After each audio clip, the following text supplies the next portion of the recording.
The Atlanta Hawks basically gave us a rectal exam tonight. I'm emotional. Let's talk about it, Brooklyn.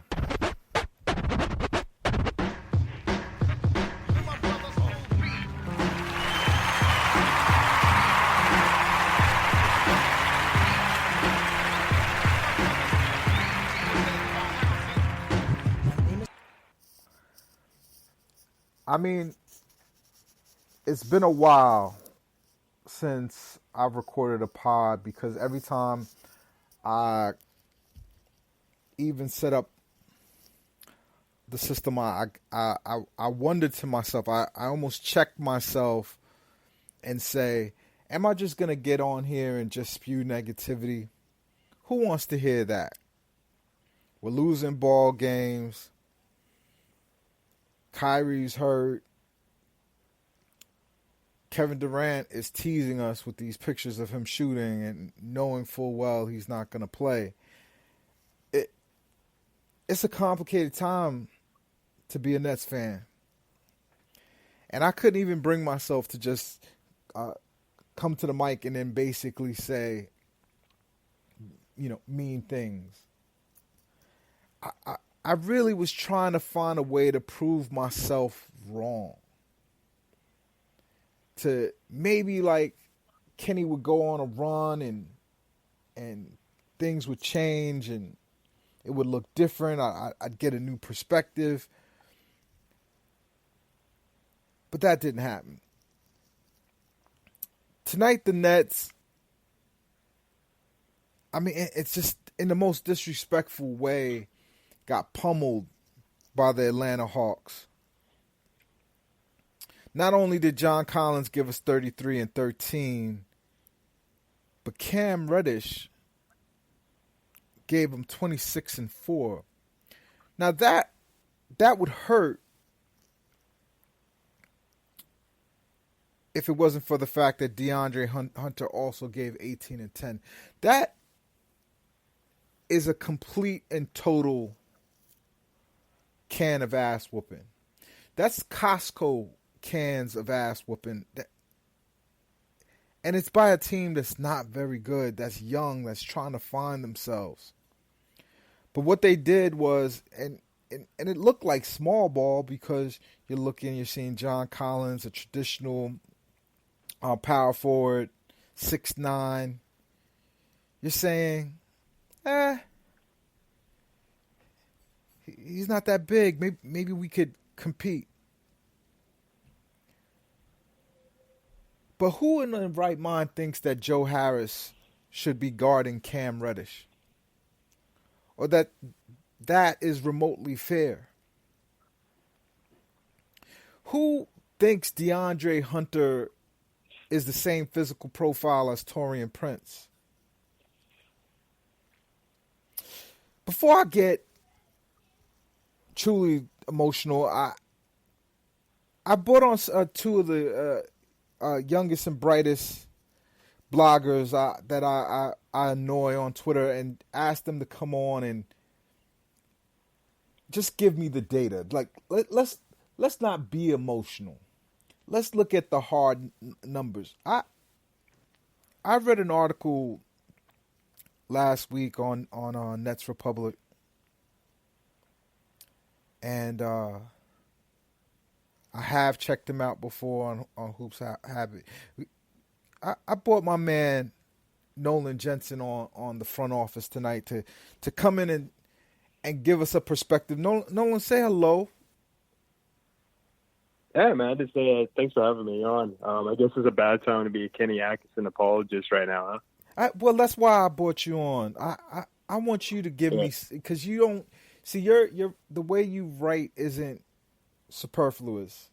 You back up your ideas and your concepts with something tangible. So I'm going to ask that you do that tonight. But on the other end of the spectrum, someone who's a little closer to my thinking, I brought on my other homie that I think is a promising young writer, Evan DeCruz. Introduce yourself, my man. I don't think you know that me and Nolan are pretty tight. Hey, I didn't want to tell. Like, whenever I do these, where I bring a couple of people on, I don't tell them who else is coming on. I had no idea. Nolan, I gotta say what's up. I'm sorry to cut in, man. I gotta say what's up. It's the first time we're getting to speak on the phone. Absolute pleasure, my man. Same goes for you as well. I don't think Eve knows that we're secretly DMing each other about the state of the Nets. But hey, I guess that's the fun part of not knowing who's going to be a guest on these things. And great surprise, man. Great, good job, Eve. I like it. I just wanted to tap into some of the smarter cats that's talking about basketball, and of course, but you know what? You guys would gravitate to each other. It makes my job easier because Nolan did some stat work for me today, and it makes my job easier, and I'm happy to talk about it. Awesome, awesome. Still, look, well, my evil plan worked. I think this is going to be fun for everybody. So I'm excited. So Nolan, I'm going to come to you. All right. First, you watched tonight's game. Yes, sir. And I want you to tell me why a lineup of Taurean Prince at the 5, Garrett Temple at the 4, I guess it's Joe Harris at the small forward, Karras at the shooting guard, and Dinwiddie. What was going on in Kenny Atkinson's mind that said, you know what? John Collins is punishing me inside, so what I'm going to do to try to get ourselves back into this game is I'm going to even triple down on small ball. Explain to me why a reasonable basketball fan should think that's okay. That was the lineup, if I'm not mistaken, that they rolled out in the fourth quarter, right, Eve? Yes. Yeah, I think that was, if I was trying to reasonably explain what Kenny Atkinson was thinking, I think that was a result of the lineup that Lloyd Pierce put out in the beginning of the game with John Collins at the 5, and the small ball was working to perfection. He's been playing him there lately. He's been playing Collins at the 5 lately. I think even the last time we played them, Collins featured at the 5. And it worked. It worked to perfection tonight. And Jared Allen was essentially a non-factor. They neutralized Jared Allen's ability as a roll man in the pick and roll. There was nothing for him all night as a lob threat. I think you even tweeted that out, too. He only had 2 field goal attempts, right? Yeah. So that wasn't working. DeAndre Jordan minutes were, a little better than Jared Allen's, but still nothing to really write home about. He was a +/-9. So I guess the reason was nothing else working. Go ahead. You mentioned about how Jared Allen was neutralized. It wasn't rocket science. It's what they would do to him in the playoffs. If a team scouts you and puts a plan together, they basically put 2 players in, who kind of it's not necessarily fronting because you're not keeping an interior pass to come to him from the perimeter, but they just put 2 guys in front of Jared Allen to neutralize his ability to catch a lob or make a play off the roll man, and Kenny never adjusted. No, and that would be the right move to make, right? Is to clog the interior to make his life difficult, like what we've seen this year. Jared Allen really hasn't, he's still a player I like. He's still a player I think is going to be fantastic going down the road, but he really hasn't adapted his game to match an opposing team clogging the paint. He doesn't really have a great hook shot. He struggles finishing through contact. But he's still only a 21-year-old kid. He's going to get stronger. But as it stands right now, if you do what the Hawks did tonight, you can easily neutralize him. And you're right. That's what's going to happen in the playoff series if we play a team like the Bucks or the Sixers. So that's something that if he sees still a Brooklyn net entering 2020/21 is something that he's going to have to work on. But having Kevin Durant and Kyrie Irving, I think, opens up a lot for him. But that's a whole other story. But to answer your question is why did they go small? I think that was in hopes of trying to match what the Hawks were doing, but this wasn't their night whatsoever. The defensive intensity was not there. I've been one to defend Kenny Atkinson when it comes to the defensive side of the basketball because the Nets have been a borderline elite defensive team since December, but today was just absolutely horrific, man. yeah, it. I could understand if that lineup could physically match up with what Atlanta had out there, but there was no way they were going to physically match up. The only position where they were bigger or more athletic was maybe at well, not even at the 5. They put Torian Prince at the 5. They got it down to 10. They got it down to 10. Wilson Chandler, it was weird. He didn't have necessarily a bad stat line, but he just was. No, he did. He did.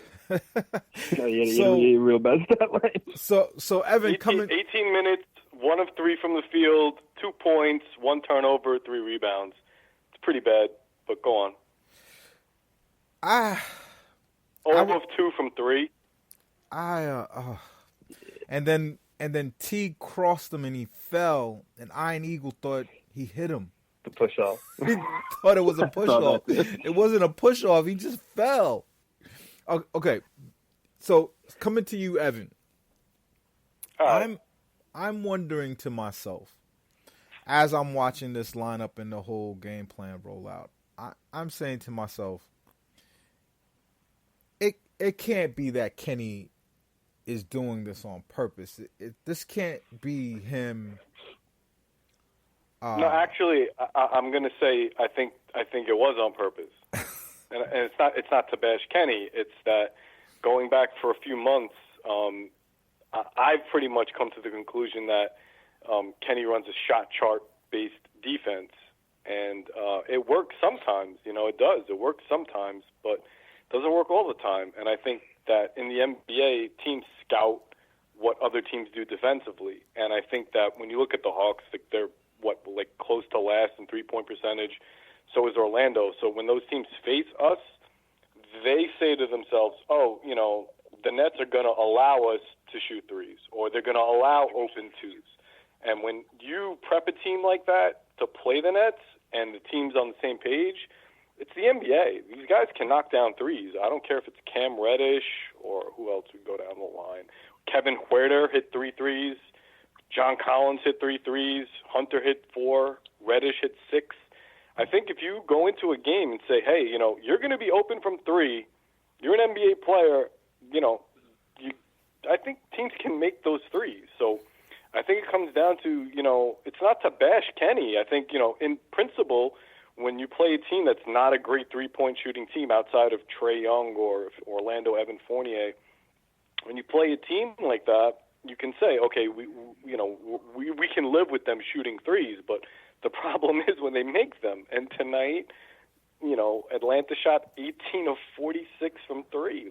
And the Nets didn't do such a bad job countering it from 3, but there were other things that led to the loss, and I think that's the problem. I think shot chart based defenses, once they get scouted, you got to switch it up. It is the most telegraphed offense I've seen in the league.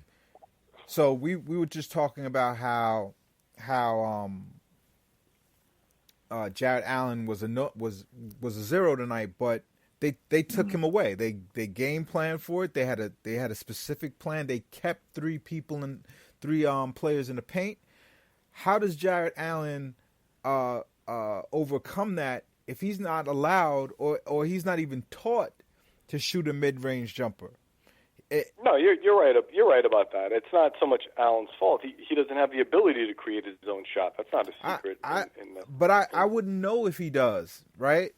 He's strictly. He almost looks like if, and you could see it with DeAndre too. Not that you want DeAndre shooting 10 foot. Right. These are the centers that fit Kenny's system. So if he doesn't score, and I'm going to pass this back to you, Nolan, because you kind of brought this up. If he doesn't score doing the things that are part of that are baked into the system, how is he going to score? Where are the points going to come from if it's not lobs and dunks?